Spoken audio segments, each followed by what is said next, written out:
मैं राशिद। वो बॉर्डर पर होता तो आतंकियों के हौसले पस्त रहते थे, वो बंकर में होता तो पाकिस्तान कांपने लगता था। स्पेशल रिपोर्ट में आज हम आपको सरहद पर वो आखिरी पोस्ट दिखाएंगे जहां शहीद उमर फैयाज तैनात थे। इंडिया न्यूज की टीम उस बंकर तक भी पहुंची जहां लेफ्टिनेंट फैयाज दिन रात ड्यूटी देते थे। आज हम आपको शहीद उमर फैयाज की कहानी बॉर्डर की जबानी सुनाएंगे और दिखाएंगे। उससे पहले देखिए ठीक उसी पोस्ट के पास पाकिस्तान की नई साजिश क्या है।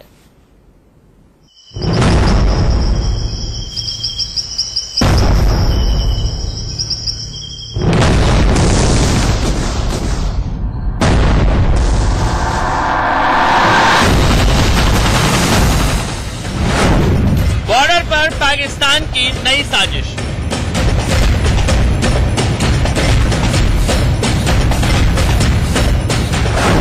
गोलों की घुड़की से आतंकी घुसपैठ की फिराक में पाकिस्तान।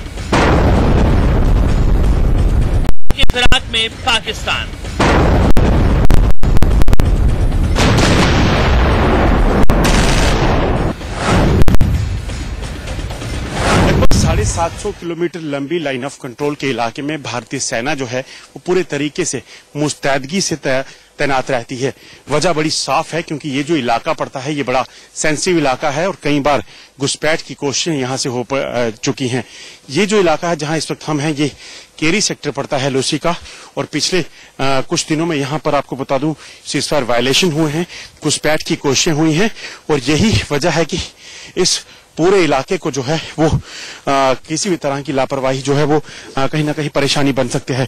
यहाँ से आगे का इलाका अगर आप देखेंगे तो ये पूरा इलाका जो है तारबंदी के दूसरी तरफ का जो इलाका पड़ता है वो जो है ये जो इलाका पड़ता है ये बहुत काफी जो है संवेदनशील इलाका है क्योंकि यहाँ लॉन्चिंग पैड्स हैं, क्योंकि ये छंब सेक्टर का इलाका जो है यहाँ लॉन्चिंग पैड्स हैं और यही कई जो है आतंकी घुसपैठ की फिराक में है और इन्हीं घुसपैठियों से निपटने के लिए सीमा पर इसी तरह की तारबंदी लगी हुई है और उसके साथ ही भारतीय सेना के जवान जो है वो तैनात हैं। हम इस फॉरवर्ड लोकेशन में जाकर यहाँ आपको बताएंगे कि किस तरीके से भारतीय सेना 24 घंटे यहाँ चौकसी से देश की सरहदों की सुरक्षा में जुटी रहती है।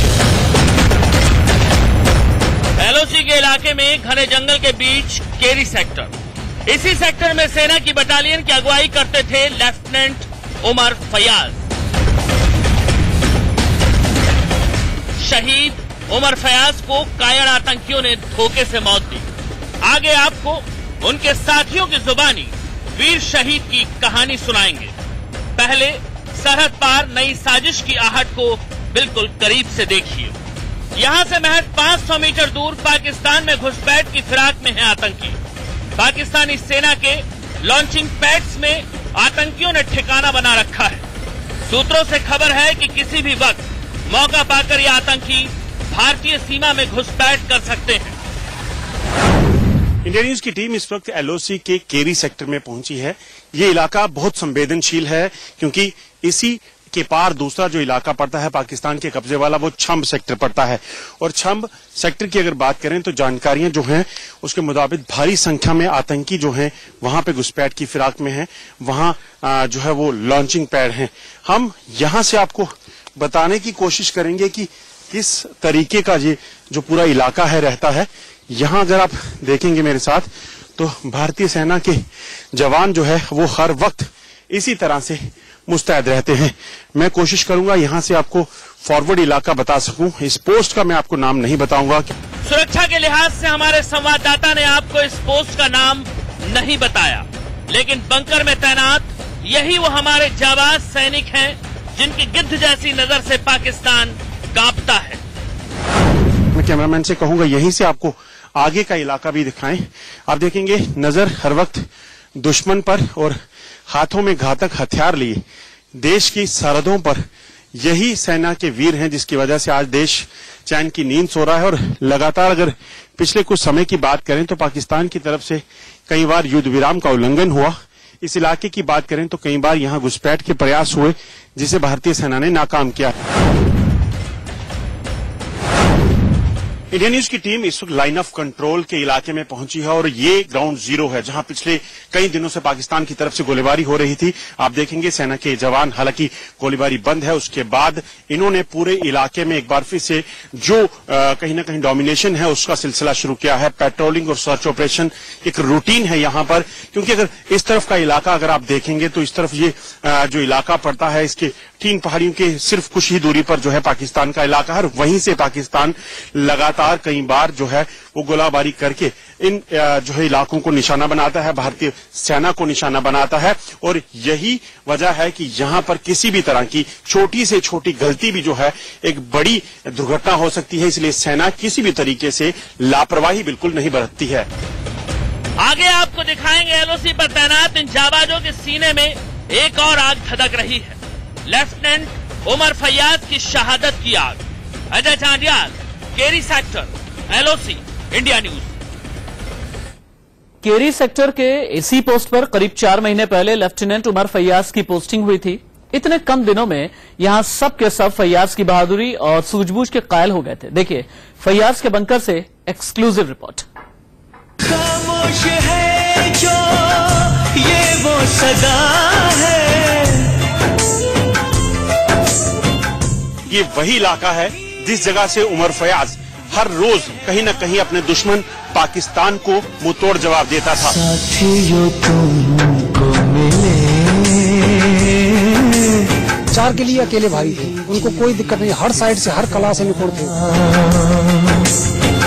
वो बस एक ही चीज कहते थे, जो जिस भाषा में बोलता है उसको उसी में जवाब दो, ईंट का जवाब पत्थर से दो हमेशा।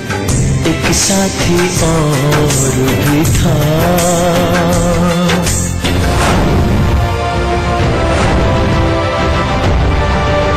वो हिंदुस्तानी सेना का हीरो था। उसकी जिंदगी पर सरहद को गुमान था। लेफ्टिनेंट उमर फैयाज की जाबाजी से आतंकियों के हौसले पस्त थे। एलओसी के बिल्कुल करीब से सीमा की निगहबानी और कैरी सेक्टर के इस बंकर से सीमा पार पाकिस्तान की हर हरकत में नजर रखते थे।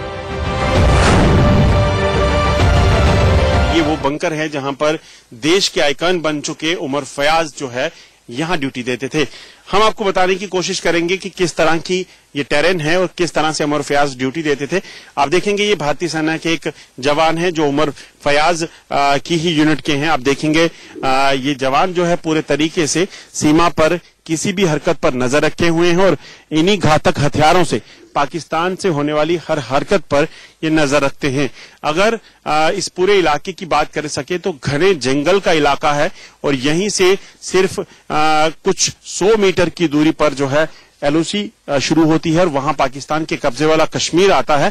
इनसे बात करते हैं कि आखिर उमर फैयाज इनके लिए कितनी बड़ी प्रेरणा है।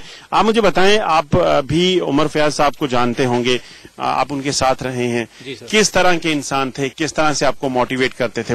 जी, उमर फैयाज साहब बहुत ही अच्छी तरह के इंसान थे। वो हमारे साथ यहीं पे ही ड्यूटी देते थे। उन्हीं के द्वारा ये मोर्चा यहाँ पे बनाया गया है। यहाँ से काफी नजदीकी पाकिस्तान भी है, जिसकी वजह से हमारे को काफी दिक्कतें भी आ रही थी। हमारे को टास्क मिला था कि 15 दिन के अंदर ये बंकर तैयार करके देना है, लेकिन उमर फैयाज साहब ने इसको 10 दिन में ही तैयार करके दिया और वो हमारे साथ यहीं पे ही ड्यूटी बैठते थे। छुट्टी जाने से एक दिन पहले भी वो मेरे साथ यहीं पे ही ड्यूटी पे बैठे हुए थे।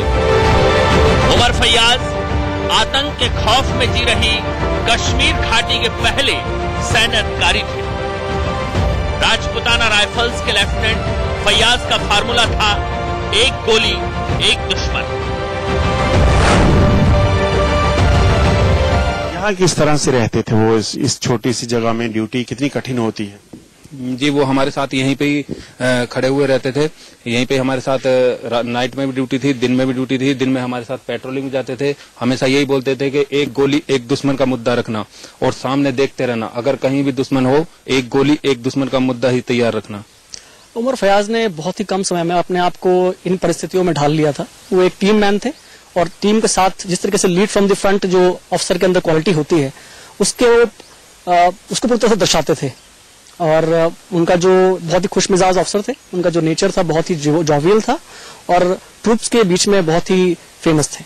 हम इस समय लाइन ऑफ कंट्रोल के इलाके में पहुंचे हैं और ये वही इलाका है जिस जगह से उमर फैयाज हर रोज कहीं ना कहीं अपने दुश्मन पाकिस्तान को मुंहतोड़ जवाब देता था। आपको बता दूं ये पूरा ही दुर्लभ इलाका है। यहां हर वक्त चुनौती घुसपैठ की होती है, आतंकियों की होती है, हर वक्त चुनौती जो है वो होती है पाकिस्तान की फायरिंग की। आप देखेंगे यहां पर सेना के ये वही जवान हैं, ये वही वीर हैं जो उमर फयाज के साथ पेट्रोलिंग करते थे, जो उमर फयाज के साथ देश की सीमाओं की सुरक्षा में जुटे होते थे। आज भी बेशक उमर फयाज इनके साथ नहीं है, मगर जो काम कहीं ना कहीं हर उस वीर ने, हर उस शहीद ने यहां अधूरा छोड़ा है, उसी काम को पूरा करने के लिए ये जवान हर वक्त यहां तत्पर रहते हैं। जब कभी बात होती होगी उमर फयाज साहब के साथ कि वो कश्मीर में अगर ट्रांसफर होंगे तो वो क्या करेंगे, क्या बताते थे? वो बोलते थे कि जब मेरी कश्मीर में ट्रांसफर होगी तो मैं जितने भी मेरे साथ के हैं उनको मैं गलत रास्ते पे नहीं जाने की सलाह दूंगा। और जब भी आप बोल रहे हैं कि मेरी पोस्टिंग जम्मू में कश्मीर में हो गई तो आतंकवादियों से जैसे वो बोलते हैं उसी भाषा में जवाब दूंगा। उमर फयाज ने अपनी शहादत भले ही वहां कश्मीर में दी हो, आतंकियों ने धोखे से उसे मारा हो, मगर आज भी इन वीरों के हाथ में कहीं ना कहीं हथियार साफ कहते हैं कि उमर फयाज के हथियारों को भी बख्शा नहीं जाएगा। नीरज कुमार के साथ Ajay Jandiyal, India news, LOC। Umar Fayaz ने दहशतगर्दों के सामने झुकने से इनकार कर दिया और देश के लिए कुर्बानी दे दी, इसीलिए कश्मीर उन्हें अपना हीरो मानता है। उमर फयाज के साथी सिपाही कहते हैं कि उनकी शहादत बेकार नहीं जाएगी। हम इस समय लाइन ऑफ कंट्रोल के इलाके में है और ये आप देख सकते हैं तारबंदी है और इस तारबंदी से सिर्फ कुछ ही मीटर दूरी पर पाकिस्तान का कब्जे वाला कश्मीर जो है वो शुरू होता है और इसी सीमा की सुरक्षा के लिए यहां पर भारतीय सेना के ये जांबाज हर वक्त डटे रहते हैं।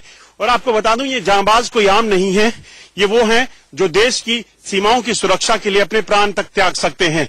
उमर फयाज भी इन्हीं के साथ डिप्लॉयड था और यहीं सिर्फ 2.5 महीने पहले ही वो पहुंचा था।